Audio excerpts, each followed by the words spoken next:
Hello again. Welcome to another edition of Northern Spotlights with me, Terry McStay.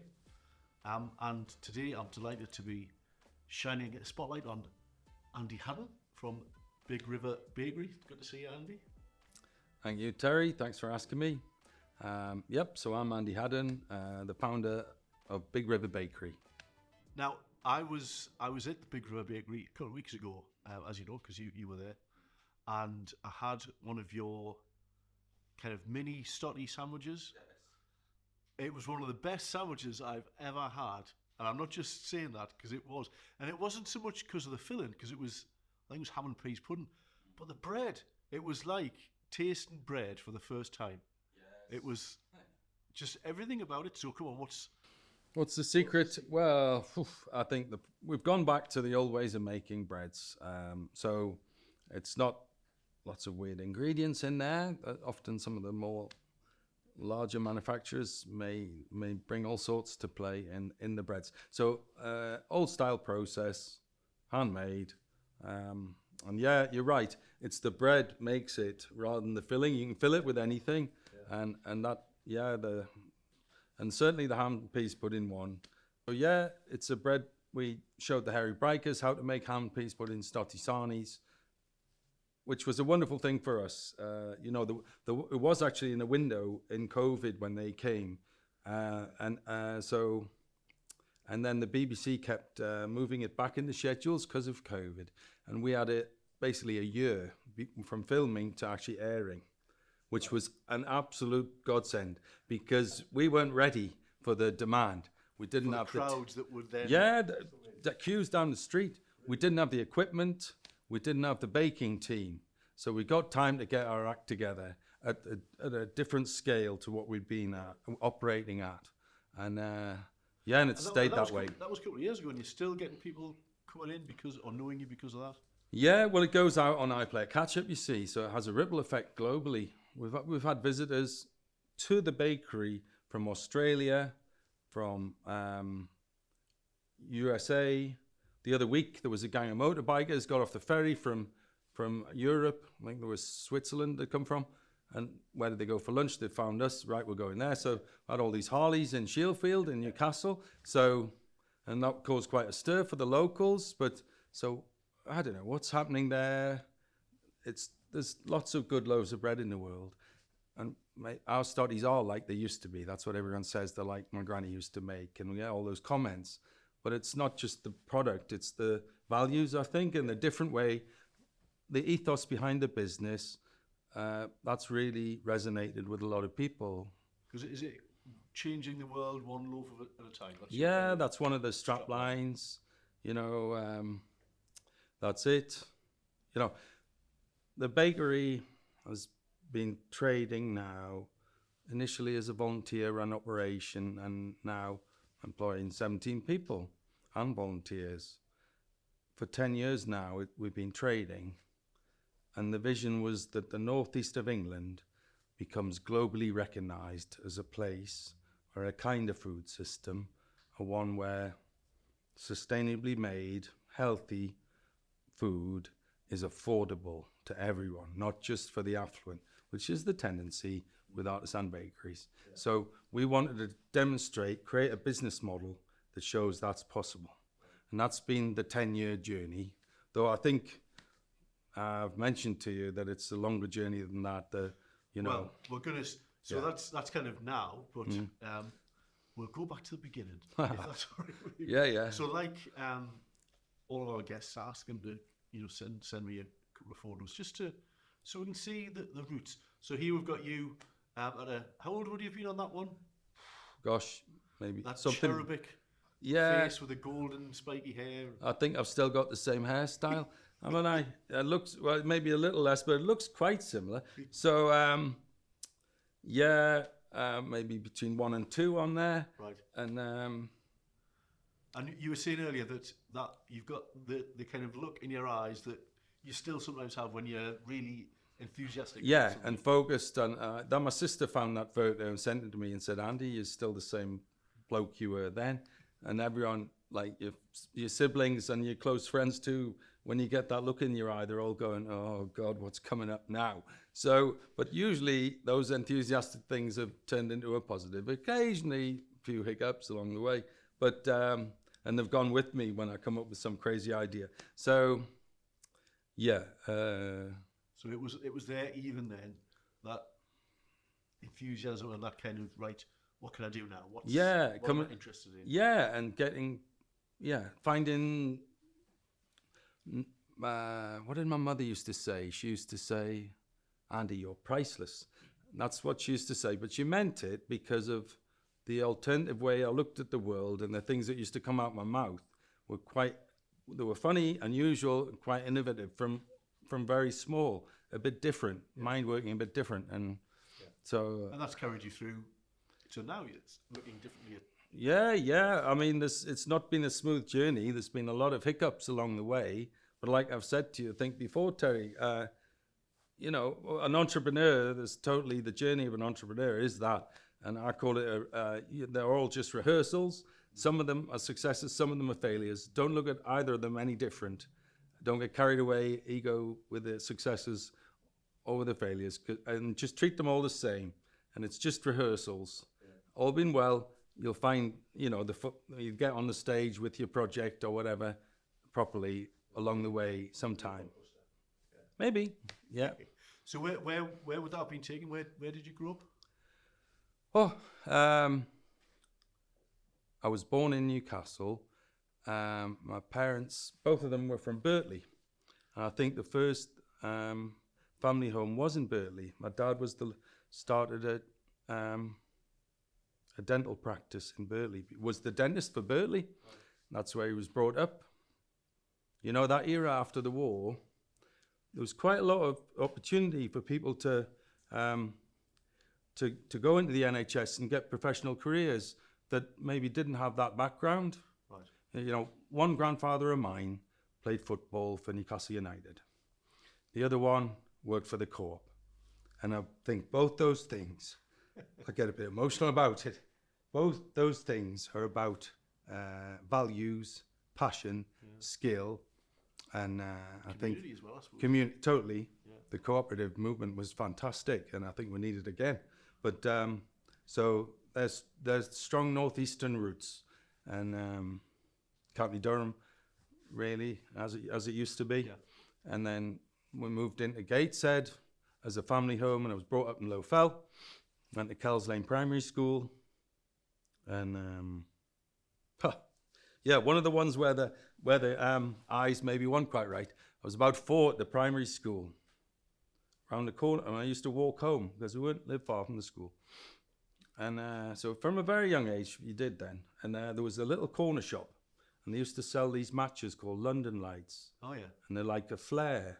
They had like a long... Yeah, like green or red. And I've always been a bit of a fire starter and fascinated by fire. And on the way home, there was a big patch of rough ground, loads of bits of bushes, shrubs. And I set fire to it. I had this great big fire going. So, I think then the mum and dad decided I had to go to a school with a bit more supervision. So that's what happened. And then I moved on from a school in Newcastle to another one in Newcastle. I got an assisted place to go to the Royal Grammar School, and I went there. And that was my schooling. Yeah. So if your father was an entrepreneur in a way, had his own business, so that must have influenced you in terms of, that's something I could do. Well, I did. I think I did apply to be a dentist through UCA, and then I can't see you as a dentist. No, I think it's a quite well-paid career. There's a lot of pressure, mind, for dentists, and a lot of them get ill through that pressure. And I think it's quite a trap, being in that little room all your life. And I think it wouldn't have worked for me. Or I would have been very trapped, and I probably would have drank too much or something, So I'm quite glad it didn't work out that route for me, and I ended up doing a psychology degree, my first degree. Done a few of them. Keeps me out of the pub, you know, Terry. I've got a drink problem. So, and I keep, studying. So you studied psychology at... At Newcastle. Oh, that was at Newcastle. Well, was that with something in mind, or was it... Not really. I don't think I've ever really planned that way very well. I think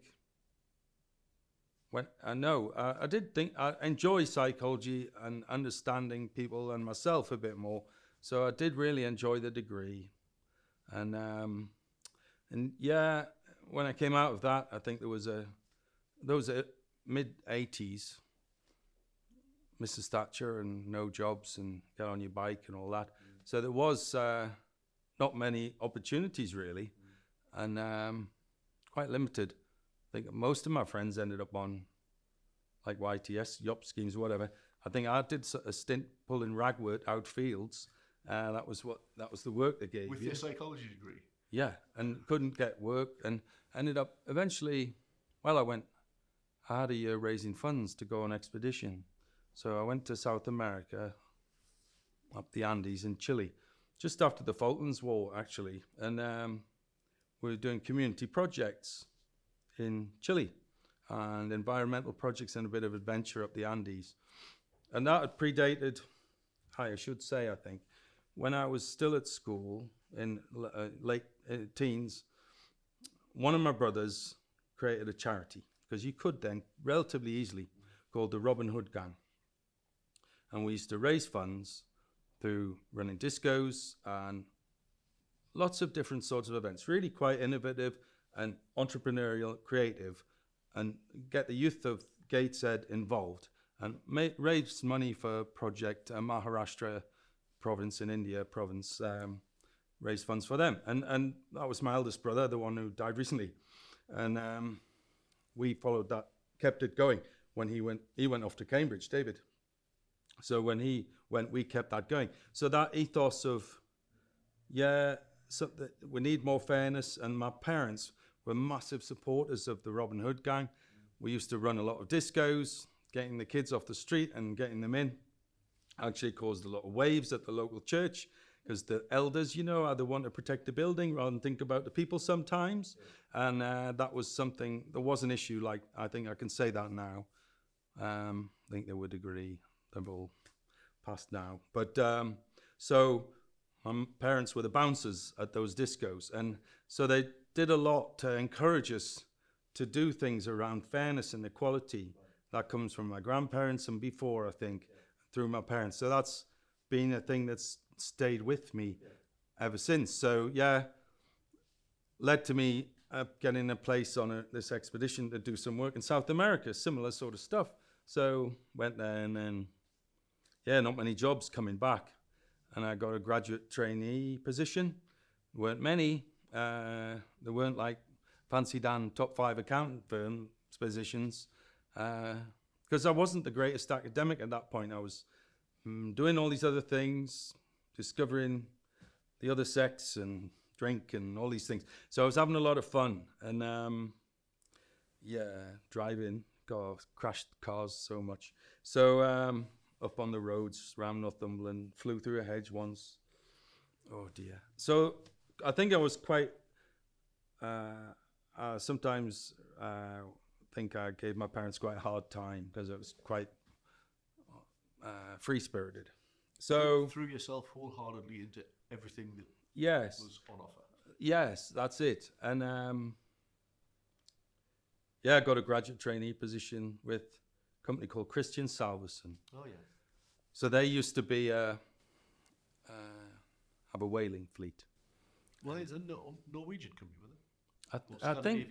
I think they ended up mainly Scottish roots, actually. Really? The Salverson family is Scottish, I think.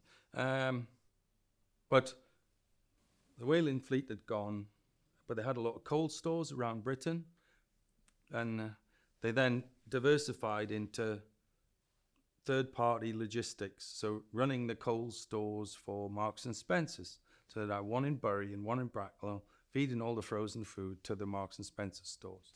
They'd have a network of chill warehouses, feeding the chill food for Marks and Spencer's. Then it'd have a network of ambient warehouses supplying them all with ambient food. So, yeah, so my first job in the field of logistics, because I had done a few other holiday jobs, like my first one being the domestic assistant, grade 2, never made grade 1, at the Freeman Hospital. And so learnt how to clear a toilet and things like that. And that job, I ended up being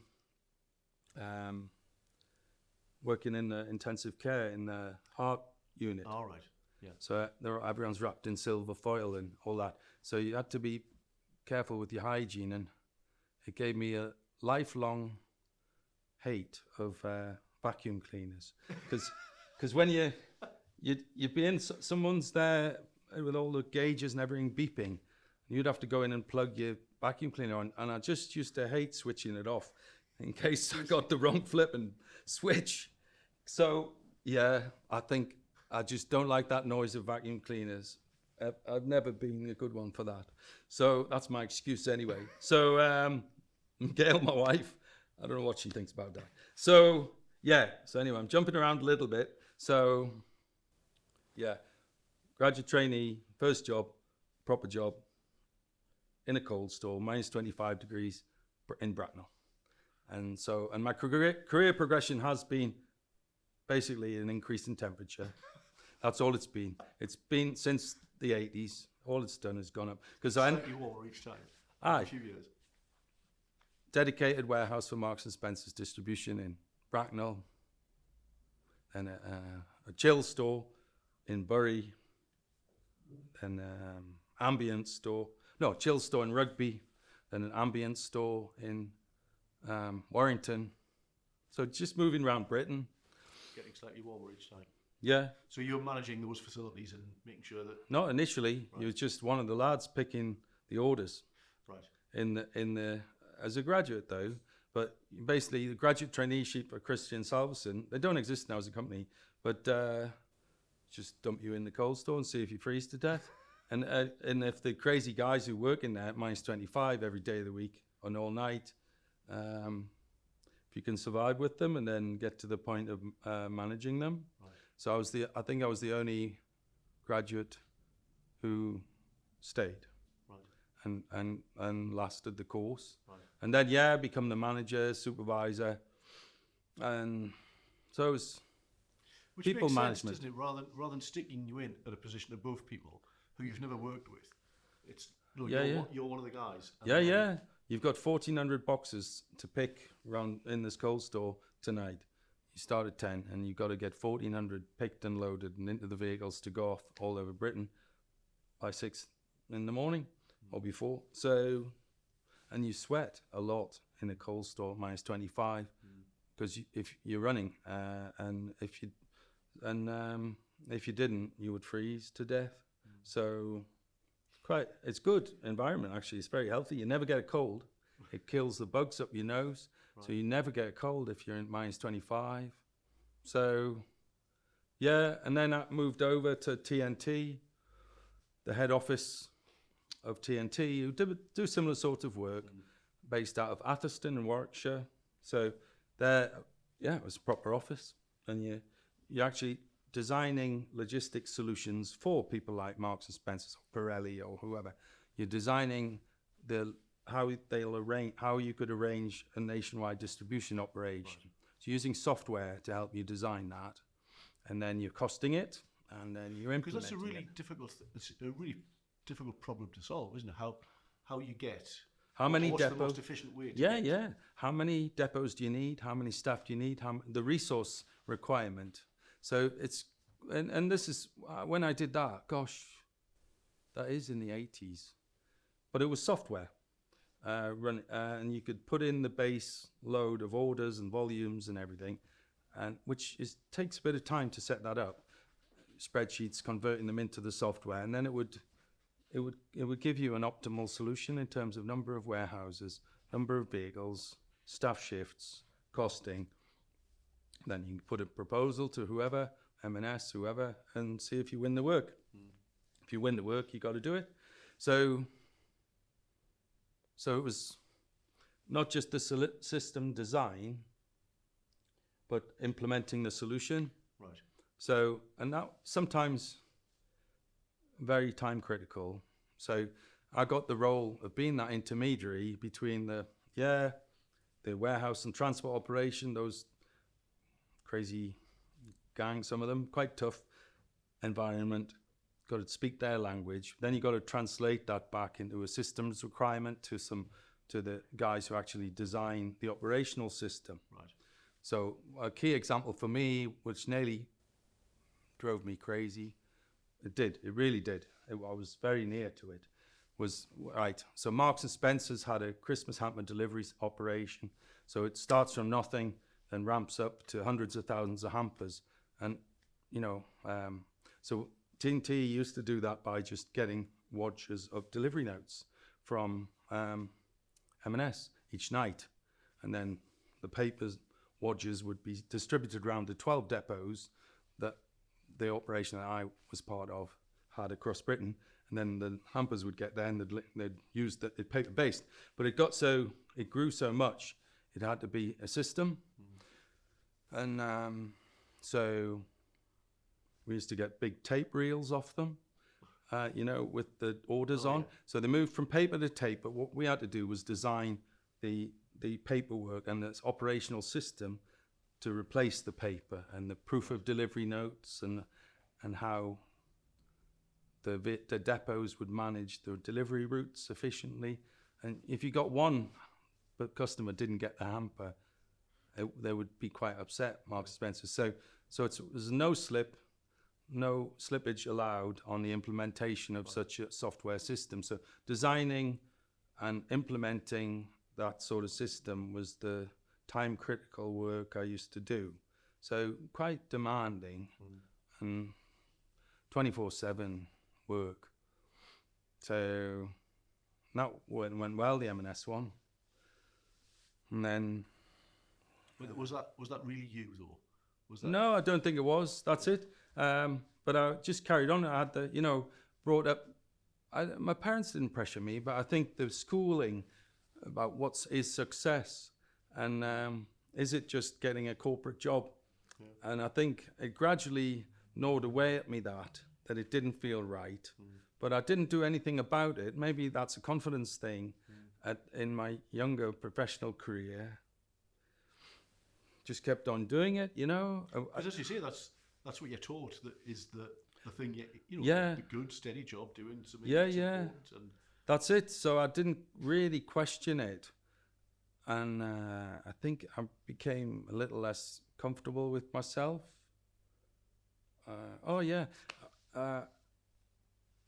We got a job to put a system in across Germany then to take the bulk magazines that were going through the postal system in Germany and set up a network of 12 depots across Germany to take this bulk out that was clogging up all the magazines, clogging up the postal system. So again, we had to convert the system from mainframe to Unix, take it to Germany and implement across the 12 depots. And that was challenge. It was unusual, and it was close to Newcastle. So the base of the business is Atherstone, Warwickshire, but the BT got the job of the Unix conversion from mainframe, and that was the Newcastle office. So I used to come up to Newcastle all week and then go back to Atherstone at the weekend. Bit bizarre. So we did it successfully, and I won a prize then. They put my name, not on the board, but in a hall of fame on the wall in the boardroom at T&T. Right. They give me a little bit of money, a couple of grand or something. Right. Maybe that's a lot. Hopefully that's still there. I don't think, no, T&T aren't there now. Oh, really? Because they've gone through a few changes of ownership, like most big companies. Yeah. And but I really got a sense of, the only emotion I had when I got that was unhappiness. Really? Yes, I didn't feel pride. I felt unhappy at the time I'd spent, what it had done, how it had impact on personal relationships. Yeah. And every night for quite a long period, another vacuum cleaner experience. Everyone had left the head office, hundreds and hundreds of people, and I'd be upstairs on my computer, and the cleaners would come down with the vacuum cleaners.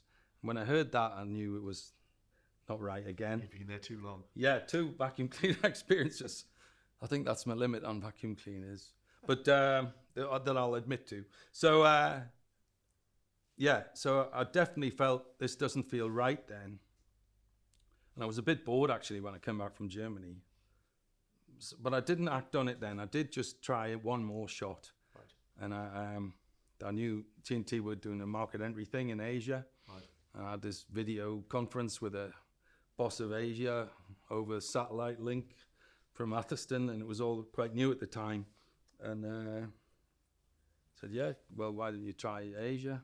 Come and live in Shanghai, help us get the ball rolling in Asia, across Asia. So that's where the middle pictures are. Yeah. So that's you in Shanghai. So is it touch rugby you're playing there on that top one? Yeah, that's right. Because at that time, expat community was quite small. There's probably a lot more Westerners now, but it wasn't then. We were quite a rare little. I was going to say that was probably quite a new thing, was it? In the when was it? Mid to late 90s. Just before, I was there during Hong Kong handover, that period. Right. So, and we used to, everyone piled down to the Aussie consulate on a Friday night to drink beer. And what do you do on Saturdays, Sundays? So we'd play touch rugby on a Saturday, and we'd play cricket on a Sunday, just trying to do something. And get to know a few locals and all of that.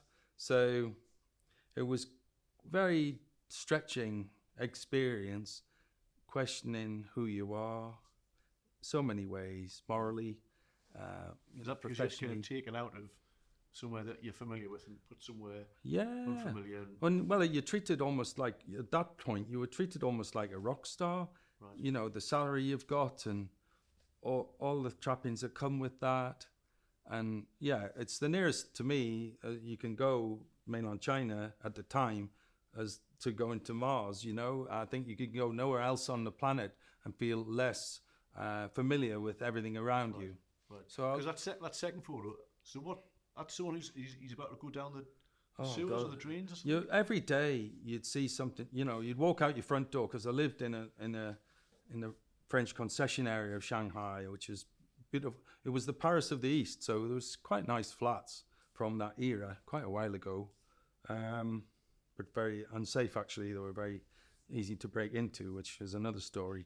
So feeling safe is fundamental when you live somewhere and sleep. So that was a bit unpleasant. But every day you would find, you walk out the front door and there's someone chopping the head off a chicken or chucking it in a boiling pot to kill it, to take the feathers off, or just something that really shocked to the senses. You don't see in Newcastle every day. Yeah, but it's probably more honest there, the way they do it. So you're challenged in every way, spiritually, morally. Just getting the job done, because there's no yellow pages. So you had to learn Chinese to do anything, to live, and buy food and all those things, but also to do your job. So I can't remember much now, but it's in my head somewhere. But if you don't work it and get it out, it just goes deeper and deeper into your brain. So that guy, poor fella. So there he is going down the sewers, and that compressor that's pumping, that looks a very old compressor. So I wouldn't fancy his chances in terms of his lungs doing that job. So wasn't really a health and safety culture out there, I would say. I'm not. There wasn't here 150 years ago either. So you can't really be feel like you're in a superior position. It's not like that. Yeah. That's one of the contradictions that we think we're better. We were probably a lot worse a while back. Yeah, because we were sending kids down lines not that long ago. Yeah. Oh gosh, I think there was the child labor laws in the US came in, some of them, to stop it. Some of them were still able to do that in the mid 20th century, I think. Right. 1950s. I was reading about it the other day. Relatively recently, you think the things you've won, the rights people have won, that they've been there forever. They really haven't, and they weren't there very long ago. And did you? And so that other one, that's you looking a bit happier. With is that the view from your? Oh yeah, well that was it. For some months you lived in the Sheraton. Sounds grand, but it's not really living in a hotel room.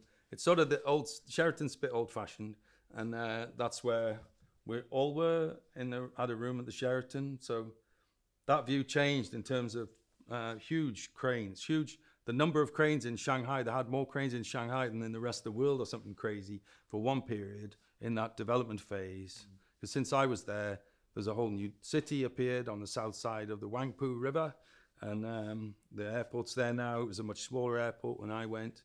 So huge development, and the pace of it across China has been quite incredible. But yeah, that was the view. And when you said did you find out about yourself? Did you to discover new things when you were there? Oh, yeah. Well, it was quite an internal journey, you know. A big part of it. Yeah, the rock star thing. Do you want to go with that or not? You think that's what? Some people would love that, wouldn't they? Oh God, yes. There was one guy, an Australian. He had to be. He had to get shipped out because he had too many romantic relationships and he drank too much, and he had a total body collapse, mental and physical collapse. He'd pushed himself beyond those limits. Yeah. And everyone was at risk of that there. Maybe if you took a family, it was better. Yeah. And there came a point where you had to, right, what do you do? Are you going to stay here and make a life here? Yeah. Or not? And I think I concluded, and a most lovely soul, Chinese woman, was my girlfriend while I was out there for a few years. But I didn't want to spend a life there. So there was a journey of learning about that and about myself and what do I really want. And yeah, that was quite a transformative time, I think. I think I was quite lost when I came back, actually. Right. I'd done a degree in computing while I worked for TNT and sort of whole systems thinking, computing side of things, which has helped me now. And so is the logistics side, that the time critical work, designing solutions and implementing them.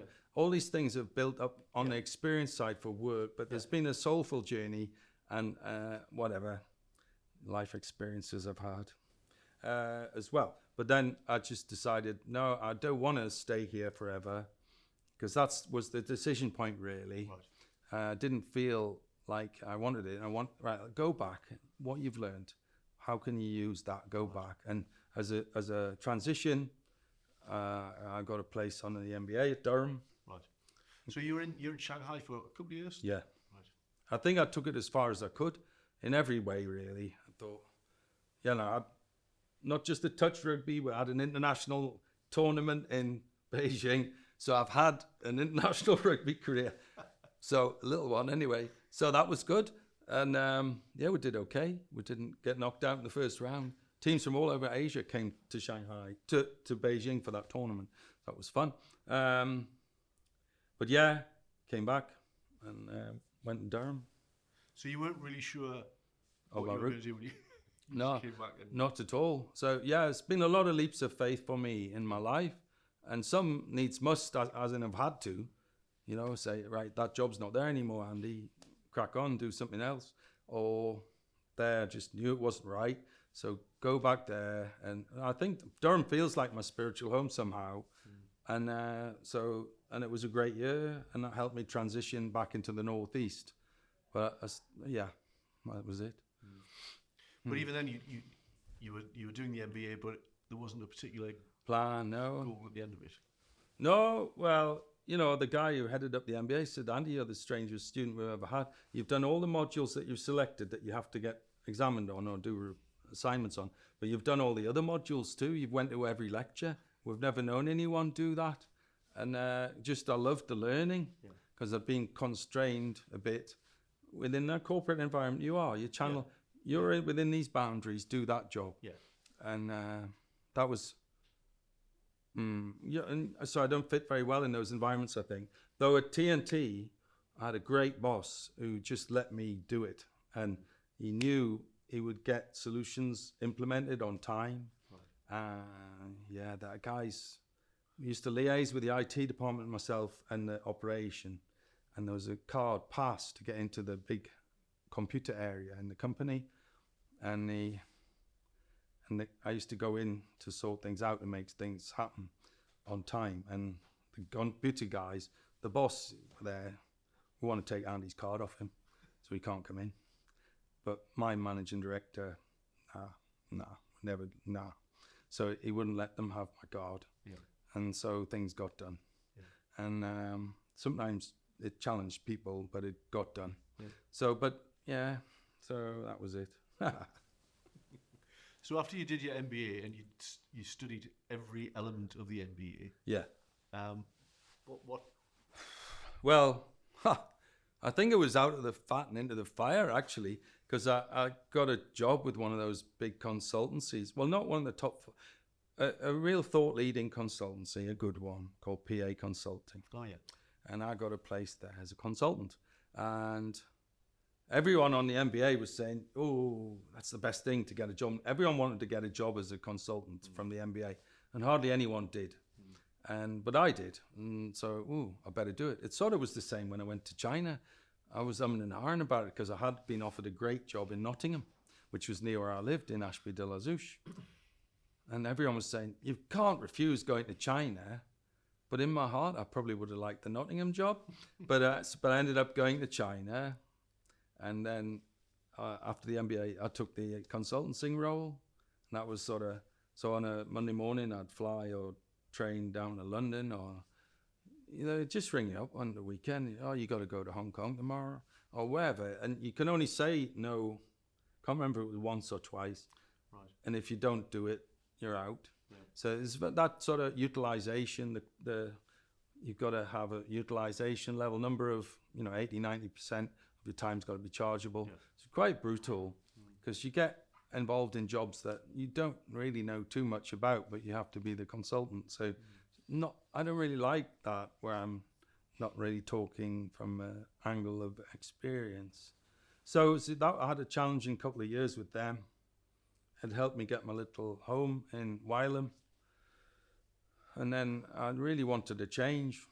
So then that's when I properly started working in the Northeast, more of a focus on small business and small business development, and that whole world of economic development that you're part of, and how that works, how the funding comes in from Europe, or how those organizations help startups. So I had roles developing startups, helping them get going, and I guess all the knowledge and experience you had from the corporate world would have helped in that, because you could show them things that they maybe haven't thought of in terms of how they do things. Yeah, I think it did help to some degree, but it was, that startup thing. Until you do it yourself, some of the support, if you've been a lifetime support, I don't know if you really know what it's like on the other side of the fence until you really do it. Yeah. So, I did that for a few years, did a little bit around policy, got involved in startups then myself. So, some of them, and that was it was almost like being mentored. Some of the mentors were really unpleasant mentors, but that's just as good learning as the good mentors. Yeah. So hats off to the ones that were unpleasant, in my opinion, because I learned a lot from those experiences just as much as the good ones. So there was, the first gin in the north of England for 200 years. That was a startup I initiated. I got more involved and interested in climate change. So this is 20 plus years ago. So I went to Johannesburg to what's called the Earth Summit, as in COP now. Yeah. It's called the Earth Summit. Then there's one little thing from there. That's an earth made out of African mud given to me at the Earth Summit in Johannesburg. So I got more and more involved in value-based things, and climate change needing some serious action. So the Earth Summit was quite significant for me, and recognizing that the top-down government circus isn't going to solve it, I believe, and it's a bottom-up thing. I started a climate change action group in the village that I live in, Wylam Green Street. Got the first charging post, owned by a community in the northeast. How long ago was that? Because that's pretty forward thinking. It was probably 20 years, something like that. The first car club car in Northumberland. Right. These were firsts. An orchard in the grounds of the village school initiated that. And that was just because I just was frustrated by all the apples falling off the trees and rolling down the hill in the village on the main road. And I just don't like things like that. So I started collecting them and then pressing them and pasteurizing, making juice and selling it. And people recognize others, trying to inspire others to act. Yeah.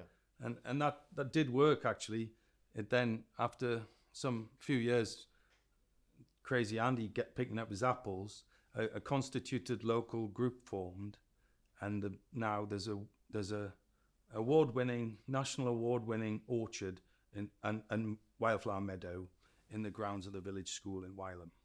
And it's on the board, the poster in the meadow talks about it, how it started with Wylam Green Street. Right. So but then it was various climate change action projects, passionate individuals on a volunteer basis, often retired professionals and others, young folk, all sorts, but the projects never get to scale. Right. And because volunteers run out of steam or they die or whatever, one reason or another. So you need to create trading entities if you really want those solutions to grow and be viable beyond the enthusiasm of a couple of passionate individuals. So got involved in the startup phase at NAREC, the Renewable Energy Centre. So some big startups, some little startups. Got involved in electric vehicle startups a bit with Northumbria University Design School. So vehicles and growing projects. Made a biochar facility that would turn waste organic matter into char that would remediate degraded soils. So there's been a number of projects, but it was 2013 when I realized, I need to create a trading entity to make this grow. Because I think I probably met you, I don't know, maybe a few years before then. And yeah. It was like every time I meet you, there was another project or another thing, and I did kind of think, oh, where's it going? Well, yeah. I guess so. Yeah. Well, I did too, and I think there was a lot of rehearsal and trying things, and then trying to find a way to ground it. Certainly, I thought the gin could. Well, we were very much ahead of the gin curve. Yeah. Could have had a global brand there. Yeah. In the end, I didn't really want it saying on my gravestone I sold a lot of gin. But that was a mentoring opportunity around the gin that was mostly really unpleasant. But it ended up, it didn't go anywhere. But there was an opportunity to create a global brand, and it wasn't taken forward. So... and then you reached that point where you thought these, as you say, these volunteer-led things are great. Yeah. But they're never going to be big enough. No, and you can't live. You can't. I want to keep my house and eat, and so it was quite a challenging 10 years there, and then let's create and work for the university too. Newcastle Uni, senior researcher in the sustainability unit, developing climate change action projects in communities around Tyneside. Because I used to do that work at NAREC. Then my boss from NAREC went back into the university. Andy, will you come and do what you're doing there at Newcastle Uni? So I did that for a few years. So there was things like that kept the wolf from the door at home. Just trying to work out the right route for me. And so there's not a problem if you can survive and to have those times of experimentation. Yeah. But so we created, and still undecided on the project, we created a social enterprise umbrella called Earth Doctors Limited, and that's the one that still exists now. In 2013. Then I had to think long and hard. If you've got that ambition that the northeast of England is going to be globally recognized as a place where a sustainable, healthy and affordable, that's key, a fair, affordable local food system is happening at scale, how are you going to start that? So you decided that food was the Yeah. area that you wanted to. And well, that had been my experience. And I had a lifelong enthusiasm for that, you know, making food and going back to my mother really, and different. And then the logistics experience was primarily moving food around the country, Britain, Germany, China, whatever. So it was across all Asia, actually. It wasn't just China. But the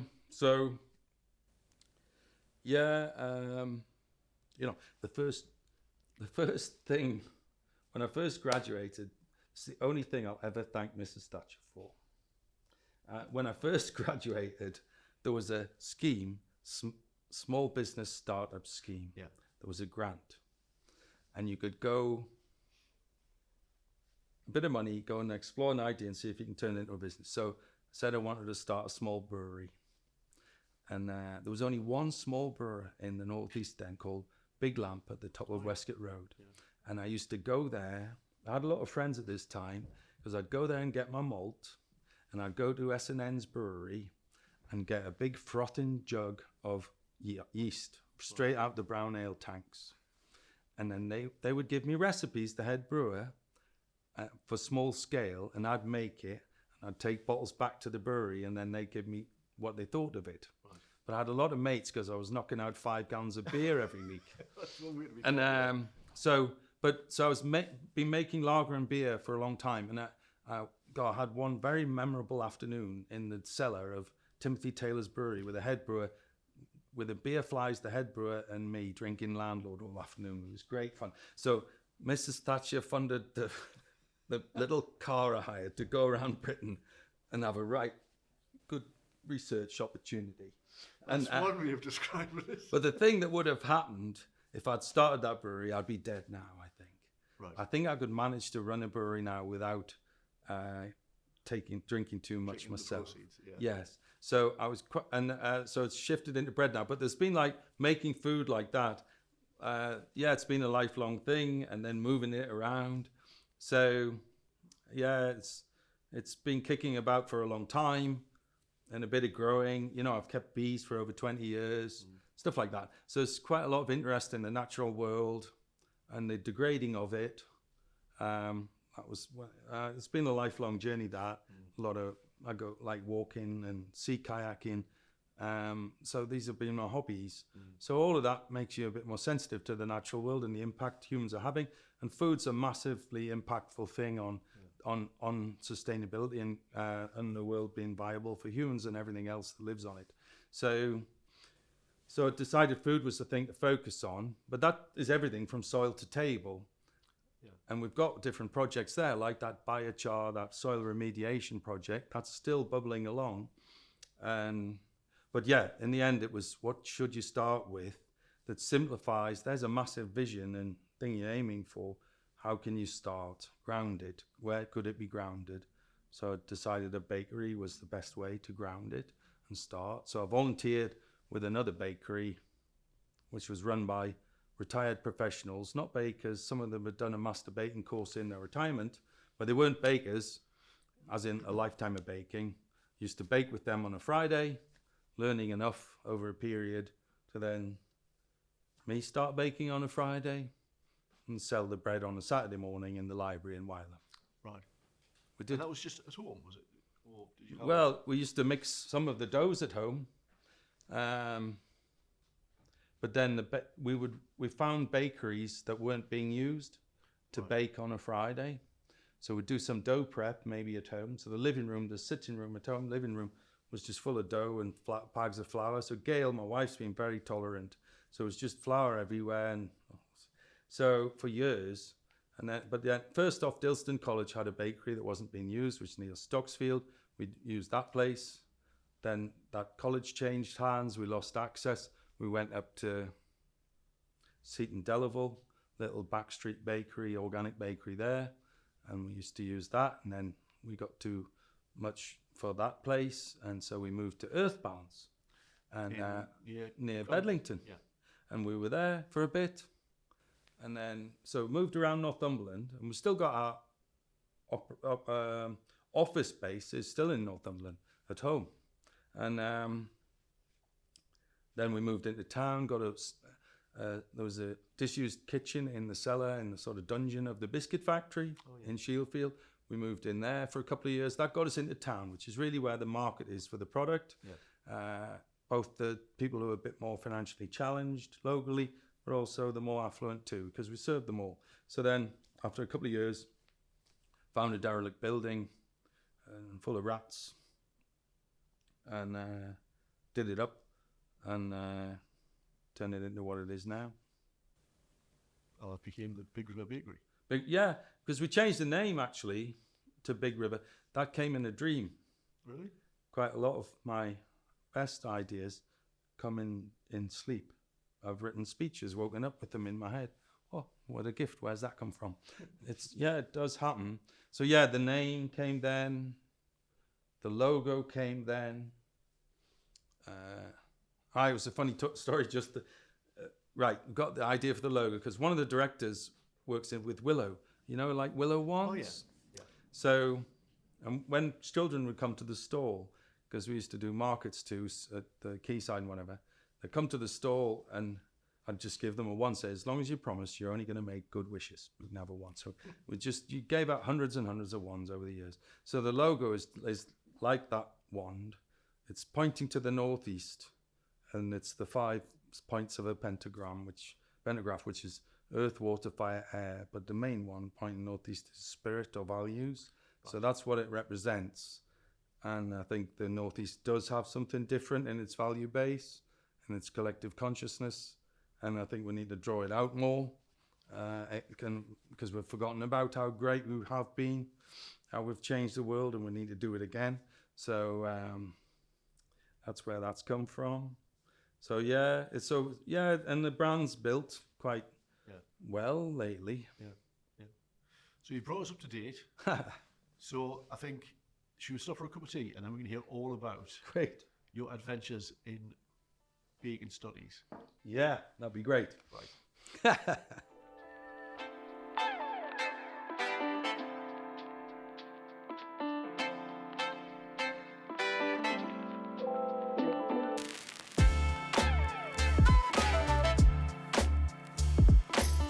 Welcome back. So we've got a nice cup of tea. Lovely. And as with all our guests, I've asked you what your favourite biscuit was, but I'm afraid you said Florentines, and I went to a number of different shops but couldn't get a Florentine. So I do have, I think these are ginger, lovely, chocolate coated. Yeah. So it's probably the next best thing. But ironically, you make Florentines. Well, I tried to bring a few. Thank you, Terry. This morning, but again, I got there too late, and in demand. Yeah. So I've loved Florentines a long while. I used to take my mum shopping on a Saturday morning, butchers and greengrocers and bakers, and that was it, half a dozen Florentines to get it through the week. So a long time thing making Florentines. Yeah, and they're popular. I do like a Florentine also. But these are a pretty good substitute. Yeah, lovely. So the Big River Bakery in Shieldfield, quite near the biscuit factory for anyone who knows that. Yeah. I mean, it's right in the middle of that community, isn't it? So the perfect place. But well, perfect in some ways. But that little stand of shops there, it's not got drive-by traffic. People didn't know it was there. I actually didn't know it was there. And I think that's been one of the issues. Quite a lot of derelict shops have been, in the period we were there, there's still a few empty. And you had to see beyond what was there to see what was possible.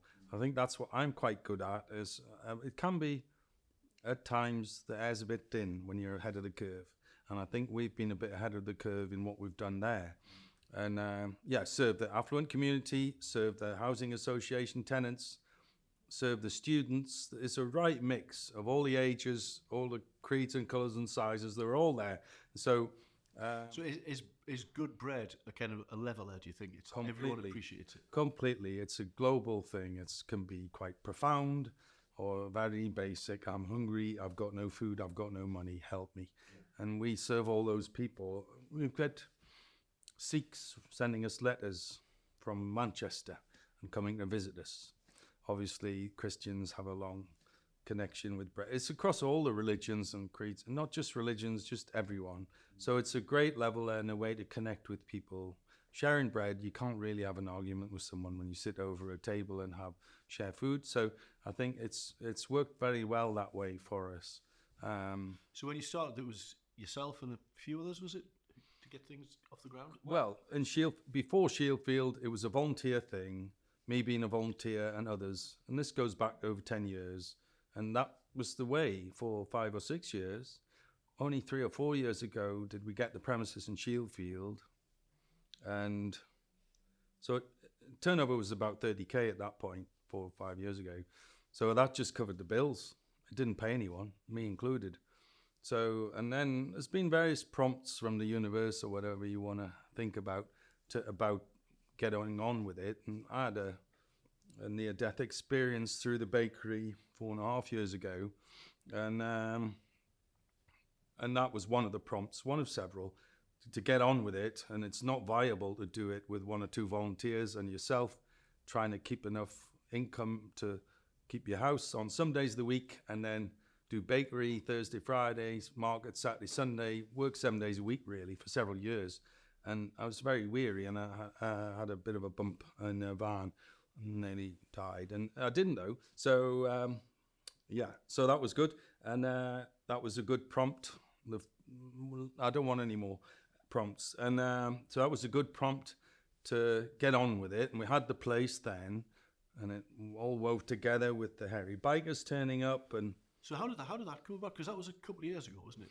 And yeah. Was it their tour of Britain? Yeah, they sort of go north. It was just in the north, and it was, well, again, you know, everyone, opportunities will pass you by every day of the week, will be offered to you. Whether you see them is one thing, whether you act on them is another. And I think I see them and I act on them. And so I think Side bought the odd loaf at the farmers market at Gray's Monument in Newcastle over the years when we were just running as a volunteer thing. And they weren't the greatest loaves. Because he lives quite locally, doesn't he, I think? Aye. So he bought the odd loaf, but not much, and not really got taught into him. But then we were just getting going in Shieldfield, 2 little ovens, trying to work out how to pay for this place and get all the kit in and everything. We're doing a crowdfunder for the big oven and all sorts of kit. We just didn't have any money, but I committed to the place and the lease without having any of the money to do it. And I committed to all the tradesmen, you know, the specialists, electricians, plumbers. They're all doing the work, and I didn't have the money to pay them. But I just was, again, leap of faith that we'd get the money, and we did. And Si was part of that, because we were making some small little amounts of bread. We're needing an ingredient. Someone said, the only place you'll get that is the Sainsbury's in Heaton. And I've never been to Sainsbury's for a long time, and certainly not the one in Heaton. So I went in and walked around the corner and bumped into Si King and reintroduced myself and said, I've got this bakery and you've bought a few loaves in the past. And I could have walked home and just said I saw Si King today, but I didn't. And then he came to the bakery and had a bit chat, and he did a video to help with the crowdfunder, and he chipped in a bit. I think he wouldn't be embarrassed for me to say that, for the crowdfunder too. And then a few months later, the production company said, we're doing a new series. Can you do something? What could you do? And we had a long think and decided ham, peas, pudding, Stotties. It had to be. And so, yeah, they pulled up on their bikes and did it. And they stayed a whole day, talked to all the bakers, the whole team. They were great. And they must have loved that. Everyone, yeah, to be part of it. And it's great. And then there was this year delay because of COVID, because they came in a window in COVID a year before it hit the screens. So, and we absolutely needed that because we didn't have the kit and we didn't have the team. And in that year, we got ready. And then when it hit the telly, we were ready for the queues for ham and peas, pudding, Stottie sarnies. And they've never stopped since, those queues. And I was winning one of those queues a couple of weeks ago. And yeah. And, you know, it's just, but we have to keep working at it because it goes out on iPlayer catch up around the world. So we've had visitors from Australia, from USA, load of bikers came from Switzerland or something, got off the ferry at Shields the other day and all tooled up in the Harleys. So what's happening there? I don't know. It's about values as well as the bread that's resonated with people, that the bakery's about something more than just profit. Yeah. And it's more about baking great bread, isn't it? You do a lot with people in the community and giving them opportunities. And yeah, there's employability, working with people disconnected from society, warm hubs, you know, in the winter, come and do an activity. We've had resident artists, eat food, talk, socialize. So we want to keep that side of what we do, a lot of work with schools. We do a lot of homeless, meals for homeless. It's grown quite. And then you do some work with corporates as well, don't you, in terms of... Oh yeah, big. Then experiencing what baking is all about. Well, it's not just that. They might want a team build for that and just have some fun. We've had people coming on, you know, someone who's leaving work dues, been at our place, and then they've rolled down to the Oosben to drink beer. So we've done, we've done big style corporate stuff with footsie corporates when they wanted to explore an issue in their business through a day's baking and consulting. And we've constructed days like that where, yeah, we've been paid. No, it's only happened once, but we're getting paid a 5-figure sum for that. So, and that's going back to your very earlier career as a consultant. Combining the two. And bringing in partners, because I haven't got all the expertise. So finding the partners to make days like that work. But yeah, we do quite a lot of corporate days. We've done them for Sage, we've done them for Accenture, done them for Newcastle Building Society. So quite a lot of days like that, just for fun or for an issue to explore, learn about sustainability maybe, and explore.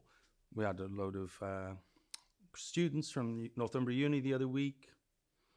We've done 3 PhDs with Northumbria and Newcastle University on different topics. So over the years, it sounds a lot, but it's been a 10-year plus journey.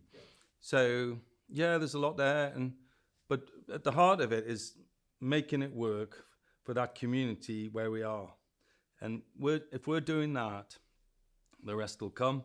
Because one of the things universities sometimes aren't so good at is connecting into local communities. Sometimes it's a bit ivory-towery. And so we're trying to work more with unis because we've got a conduit to the people they want to help. You know, why is the northeast of England top of the league for short life and an unhealthy one? If we haven't got the brains and the willpower to change that, what are the universities doing? So I think they're trying to pick up a lot more on that impact agenda within the northeast. So we want to work with them on that. Yeah. And then we've got Scottie the Stottie here, which is your... Well, it's not my invention. That's Gail, one of the other directors from the day one of the business. So she's a talented writer. So, I mean, he is sitting on a big tin of spam though. So, I mean... Yes. So what's that about? Well, the spam, it's sort of, that's the start. And then the Scottie the Stottie is where we are now. So, you know, when I worked for Arup, they had a job for Spamalot, the musical in London. They had the job of making an arch for the musical. What, an arch of spam? Of spam tins. Yeah. So bizarre job, but there we go. Sydney Opera House to that. So they're good engineers. So they had a lot of spam tins left. And someone said, Andy, take them to the tip. I said, no, I'm not taking to the tip. I took them home because they're waste. But actually, what could they be useful for? And I was starting the Wylam Green Street Climate Action Group then. So I took them home and used them as raffle tickets. And I contacted the Spamalot and got 2 tickets for the show. And I contacted the hotel, got 2 tickets for hotel. And the train line, 2 tickets for the train. That was the first prize. And everyone got a spam tin as a raffle ticket. So from something that was going to be thrown away, you turned it into a huge opportunity. Yeah, it raised thousands, and that got our climate action group in Wylam going, and the charging post moving, and the Orchard project, and the first car club car in Northumberland. So a few firsts got going through that volunteer climate action group. But yeah, first off, we need money to do things, and not just be a handout saying we need a grant, we need a grant. So that was the start, and then in the end turned it into Earth Doctors, the social enterprise, turned it into the bakery. And we're a trading entity. It's the social enterprise, often they're grant driven, primarily as their income. But that's not the world we're in these days, quite often. And we've never had that model. It's a trading model. If we won't say no to a grant, but mainly it's trading, but it's creatively trading. How can we give out £3,000 worth of free meals every month to homeless? We've got to generate income to do that. Or breakfasts to school kids locally who wouldn't get breakfast otherwise. So even Greggs can't do that with their core business. They've got a foundation on the side that does good works. So for us, we have to be creative. So Gail, one of the directors, came up with the Adventures of Scottie the Stottie. So the sales of the book and the sales of Scottie the Stottie, the cuddly toy. He's soft and comforting like a Stottie should be, but he's a good northerner. He's got his oven gloves on. He's ready for work. So the sales of these help fund the breakfast bags for kids. And so there's all these things that we have to be quite creative on our income streams. So there's another book coming this Christmas. There's Scottie as a superhero. So that one's coming out for Christmas. So lots of things like that. And it's because just trying to be a trading entity and running it on baked goods is very hard to do the good works. Yeah. So merchandise sales are really important for us. So things like this, and we launched a nationwide Stottie delivery service. So you can get a Stottie delivered through the post to anywhere in the UK. 4 in a box, and it goes real well. So there's a lot of exiled Northeasterners feel a bit homesick and they want it. So, but there's a cross subsidy there. When you get them in the box, it's 4 for a tenner. But and people are happy with that, and sitting in London or wherever. And then to the locals in Shieldfield, they're £1 each. So there's a cross subsidy there. It's like being a Robin Hood bakery without the theft, and it works. So people feel good about contributing. They might also do other things online. They might buy a meal voucher. So it's like pay it forward. And then that makes us be able to every day put a few cards, meal voucher cards out, and the homeless can come in, or whoever's struggling, families too. They pick up a card and they just go at the counter, and it's not obvious. Yeah. And so they don't feel awkward. They just hand over the little card and they get the meal. And they can have the best food, because often the food for the people who are struggling is not the best. Yeah. And I think psychologically that's not right, as well as other ways. So they can have whatever they want. And that's quite good, I think. So, there's all that stuff going on. When the Chronicle got wind of the nationwide delivery service, they put a page, they wrote about it, wrote a page.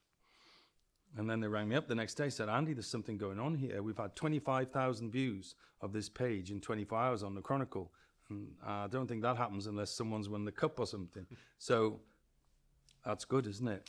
So, there's a lot of warmth towards the Stottie in the northeast. Yeah, and I think and Scottie the Stottie has genuinely become your kind of mascot figurehead sort of. Well, I think people get sick of me talking anyway. So like the other day, someone came to see us and you have the photo with Scottie, not with me, and that's good because it's not a hero thing, and I'll be dead tomorrow, whatever. So it can't be about a person. So it's quite good to have this sort of other ego that people recognise, because there's a lot going on. We're doing a gamification. So we're developing a game with him as the character, like Minecraft sort of thing, but a climate change action game. So that project's underway now. So with a quite big company in that field. But again, that hopefully will make action happen. People engage with climate change in a subtle way using this fella, and also generate income that can let us do more good works. So yeah, he's been great for us. And Gail and the friend artist and my sister who made the prototypes, who was a design technology teacher, and now she's an artist with materials. So it's been a right group effort. There's a film, we did a Christmas film last year. It was much better than John Lewis's, I reckon. He got lost. His little girl lost him, and then a dog found him. So it was all happy ever after. It was a great little film. There's a song, and that was great too. So yeah, it's growing. So what's next? So you've got the baby doing amazing things. Is this going to turn into a chain or a? Well, it hasn't burned down today, Terry. Don't get too carried away. Day at a time. Little businesses can have all sorts of shocks every day of the week, and we do too. So there's quite a lot of challenges day to day. But yeah, we've got plans to grow it, but not scale up and turn into Greg's or whoever. Other big bakeries do exist, but scale it out and make more bakeries in communities. We'd love to have one on each of the rivers, being Big River. Love to have one on the Tyne and the Tees, so that would be nice. But the next step actually is quite a large site. We're trying to secure it. Just talking, there's conversations now because we'd have to purchase or lease this. But it's a property that's 7 times bigger than one we've got, and one of the key issues is training food and drink people. There's not enough in the northeast, so we've got quite a substantial project developing. We're now an accredited training provider, so to provide a pathway for disengaged and others to get the training they need, and also to incubate other food and drink startups, because we've incubated a few in our current site, but we've run out of room. Right. So we want to be able to help other people start businesses, do more baking, and but have a training academy for the food and drink sector of the region. So it's a strategically significant project which has had the backing of NGI, Castle Gateshead Initiative, and Food and Drink Northeast. So and now we're just I've done all the surveys on the property. Now we need to talk to the owner and see if we can come to an agreement. Right. And then if we start more people coming, then maybe that's when we can start to look at other places. We've been asked to look at Sunderland, actually. We looked at one property and it wasn't the right one because it was on multi-level with a lift, and then business completely at risk of the lift, really. Collapse your business if the lift failed. So a bakery needs to be on one level. So yeah, it'll come, I think. Today, 2 people came in from Wooler. Can you come and bring this bakery to Wooler? Oh, wow, yeah. So there's the new distillery up in Wooler, isn't it? So that's attracting a lot of new people. So yeah. Who knows? I think the community, the impact it has on the community, is what people want, but that's not an insignificant task to achieve that. No. You need the right people in there with the energy and right vision to drive that. It won't just happen. They said, just do it as a franchise. Why don't you just do it? And you can do social franchises that have a different ethos to your traditional, just hard-nosed franchise like the big chains do.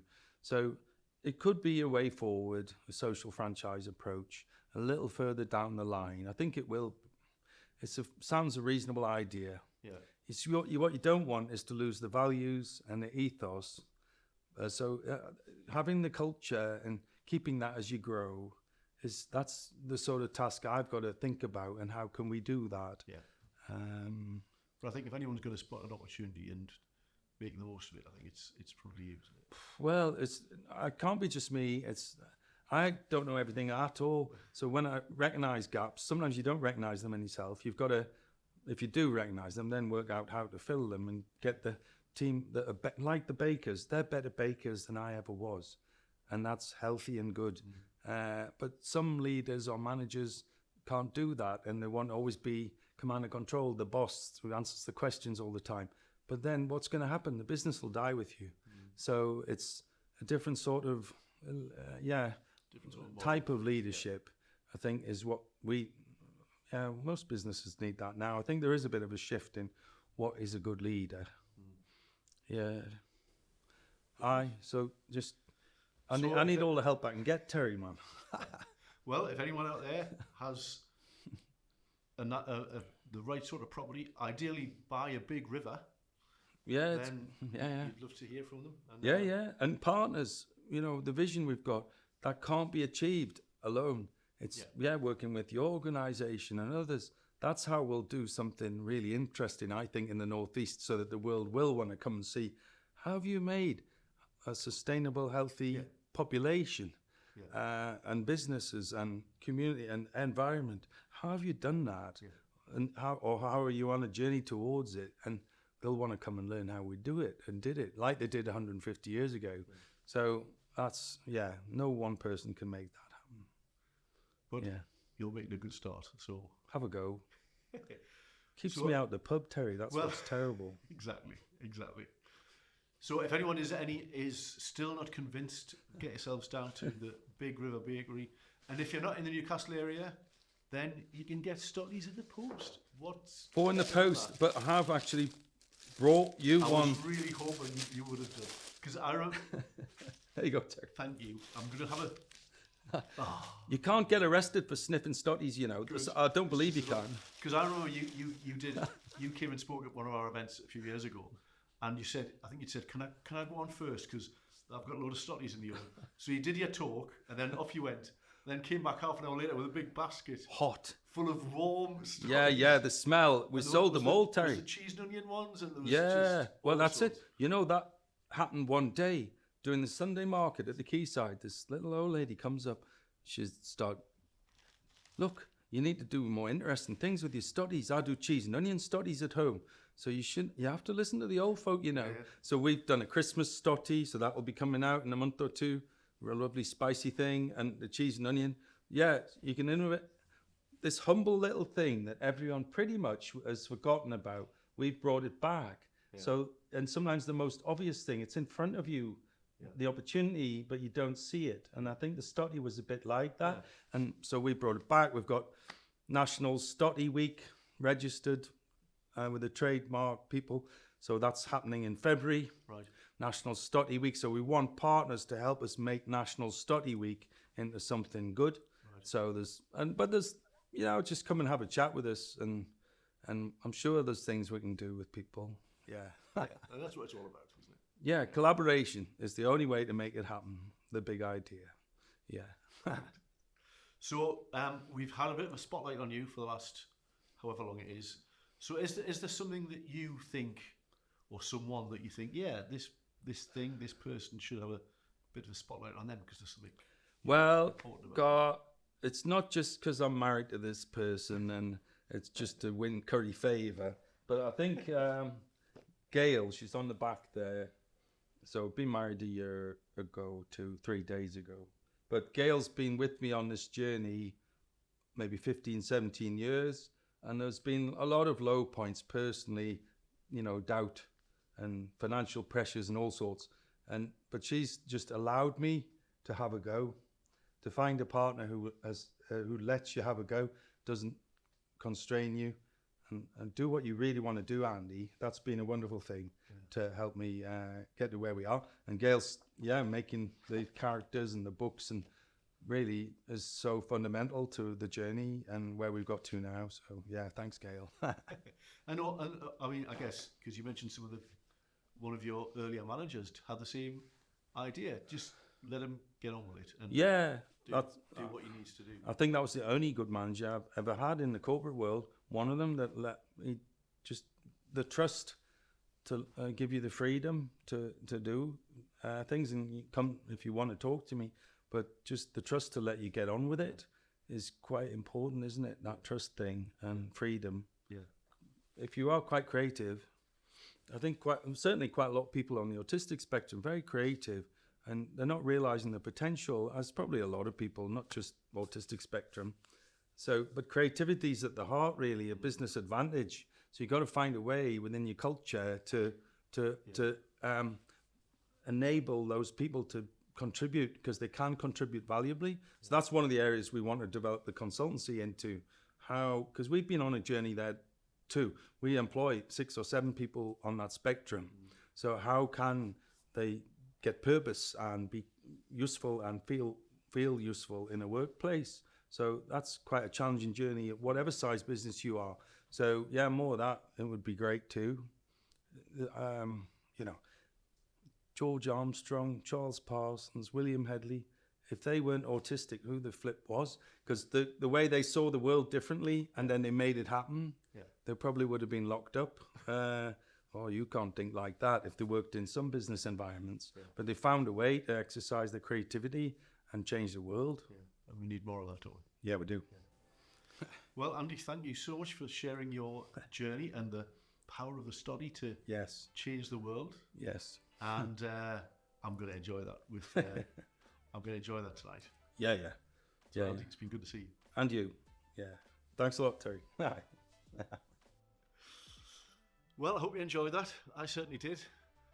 Do join us again when we'll be putting the spotlight on another inspiring person. Bye-bye now.